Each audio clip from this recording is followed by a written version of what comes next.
I made a ton of mistakes back when I was studying for the LSAT all those years ago. My scores started off in the low 150s and just would not go up for far too long. It took me an entire year, but I eventually got my 175 on my official LSAT administration. And looking back on it, I probably could have done it in less than half the time. So when thinking about the biggest mistakes I made back when I was studying, I put together a list of the 10 that I'd like to help you avoid going forward in your LSAT journey. The first one is obsessively taking practice tests. I now call this the obsessive practice exam narrative. The idea that taking test after test is going to yield some magical insight when in reality, all it does is burn through valuable practice material. LSAC has recently reduced the number of prep tests available in LawHub, considering the new LSAT format without logic games. There used to be nearly 100 numbered exams. Now there are less than 60 of them. If you're aiming for a top score, you'll get through them faster than you'd think. So don't just take test after test. Instead, take the time to build your foundation first so that you'll be using the material that much more efficiently and productively. The second big mistake was using explanations as a crutch. Of course, when you're just learning the basics, explanations can be helpful, but they are just some other experts' perfect way of thinking about the questions. They don't relate to your thought process. And so you want to look at in your analysis, in your review, why are you personally prone to making these mistakes? What insights can you gain from your review process to help you avoid making the same mistakes again? Of course, you want to be using real, actual, official LSAT questions, which brings me to the third big mistake, which was using random hand-me-down prep books that sometimes contained fake LSAT questions. If you're using Barron's or LSAT for Dummies, give it to your worst enemy. These fake LSAT questions are themselves oftentimes full of mistakes and they're flawed. They're not realistic depictions of what the actual LSAT looks like. Some of them contain errors in the answer key or errors in the design of the questions. It turns out it's really hard to write fake LSAT questions. I personally wrote 10 of my own unofficial logic games and I learned a lot in the process. It probably took me 5 or 6 hours to write each individual game. These prep companies just want to avoid licensing fees.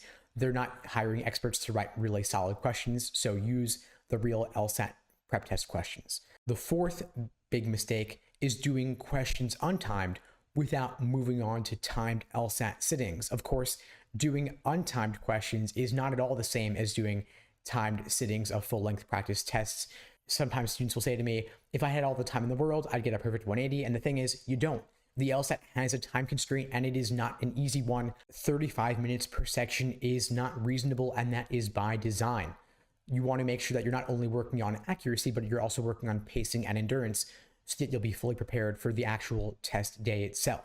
The fifth big mistake is stressing about your upcoming LSAT administration.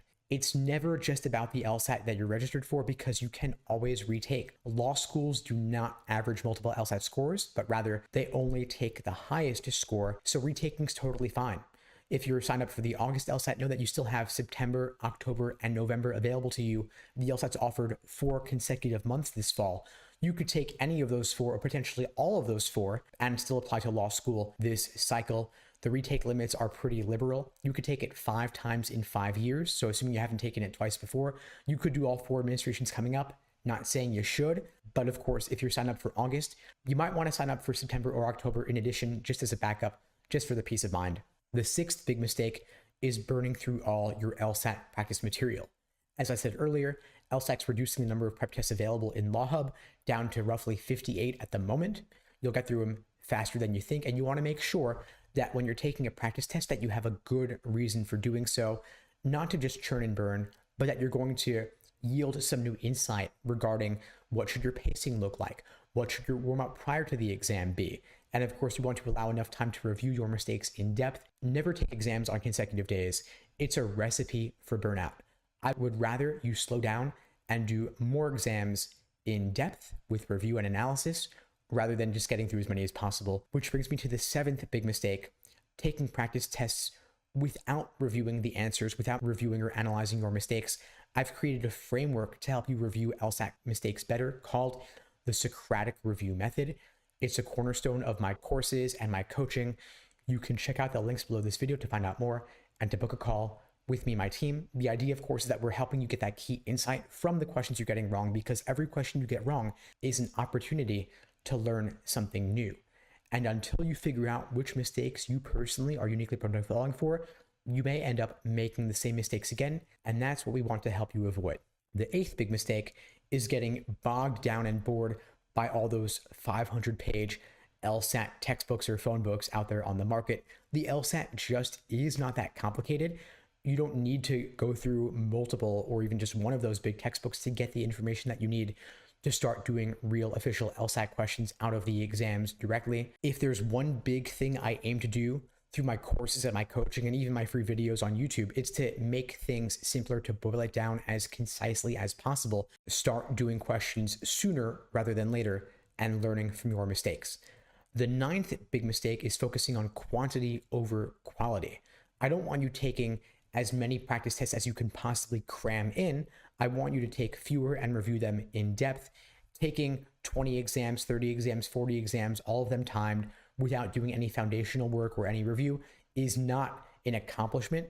It's burning through that valuable material. So rather, instead, maybe take 1 or 2 timed exams per week rather than 3 or 4 timed exams per week, so that you don't burn out and that you have enough time to thoroughly review every question you're getting wrong and every question you're having difficulty with. The 10th big mistake, and I'll share a bonus mistake in a minute, the 10th big mistake is studying only when you feel like it, when you're in the mood, without a consistent schedule. On test day, you might not be in the mood, you're still gonna have to do it anyway, and we don't want you deprioritizing your LSAT prep in favor of any more urgent seeming matters or tasks in front of you. You wanna have it blocked off on your calendar to make sure that it's actually going to happen on a given day. And I'll share number 11, which is one of the most important and stressful mistakes of top students aiming for 170 plus.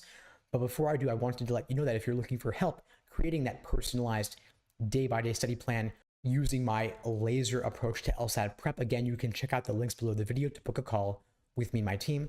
We'd be glad to help you out. Now, that 11th final bonus mistake I wanted to share with you is worrying about burning through material.